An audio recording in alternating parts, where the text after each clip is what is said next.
We review a lot of the proposals that are going to ultimately, or basically all of them, that are going to be brought before the MPO board.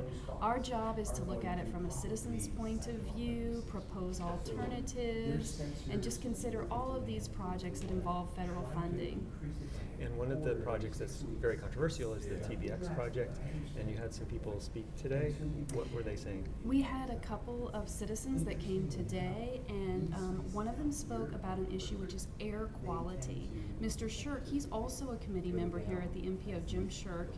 He's very involved in the bicycling community as well, and he was raising the concern of air quality and the impact that the interstate expansion would have on persons living out and around the interstate itself.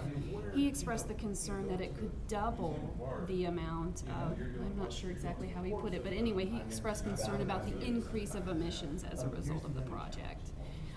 My understanding right now is we'd heard previously from someone here at the Hillsborough Environmental Commission, I believe they're called, and they were speaking to the issue of air quality here. We're not quite on the cusp where we get the highest level of regulation with regard to air quality.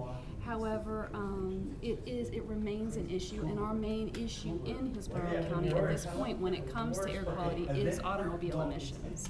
So it is a very relevant question, and my understanding it is something that will be reviewed as part of the environmental studies that are done in conjunction with TBX. Those are still pending and coming out.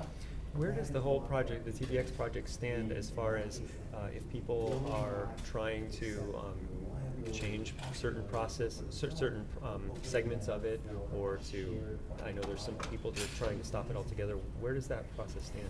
Well, my understanding, and I believe Mr. Clarendon alluded to this during the meeting, is that there's going to be ongoing forward charrettes with FDOT. There are also some community organizations. One I'm aware of is called Sunshine Citizens that has gotten very involved. So FDOT has online information about their outreach efforts, their community engagement efforts. You can also reach out and look to Sunshine Citizens and see what they are speaking about with regard to TBX. There's going to be a lot going on in the upcoming year. You may have heard during the meeting that there's going to be a series of charrettes, a series of public hearings. These are kind of happening in succession depending on the segment of the project. It seems that they're leading up finally with the downtown interchange part, which is obviously, as you're probably aware, the most controversial part of the project. And does the MPO have a role in altering or affecting how that might turn out? The MPO essentially approves projects on a list for funding, and that was what they were doing last year in June when they did approve maintaining the TBX project and all of its complicated, the sense it's several different segments and several different projects all in one, one of which is the Howard Franklin Bridge has gotten thrown in for some reason. But yes, they do have the ability to do an up or down vote on whether or not the project should go forward. That's essentially their role. They approve projects to be funded, but they don't approve the funding itself.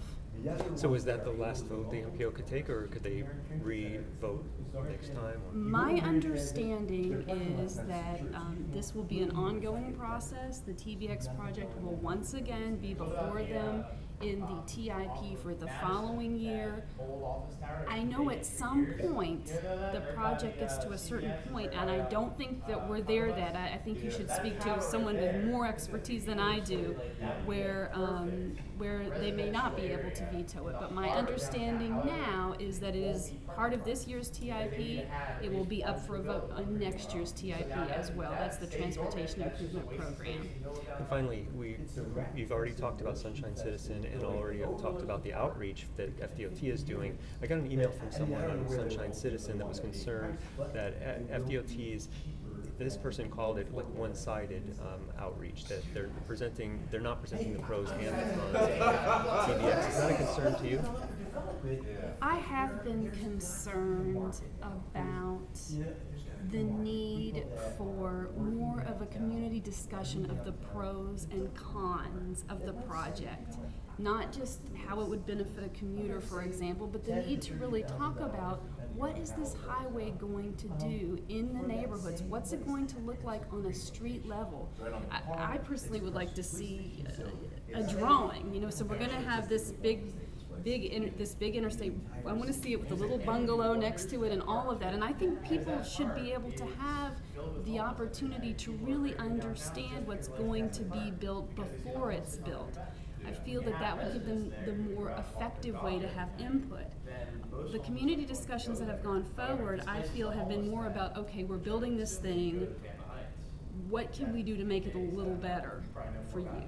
Whereas I feel that citizens feel that they didn't have the opportunity to first say, well, what about something else? Can we try something else?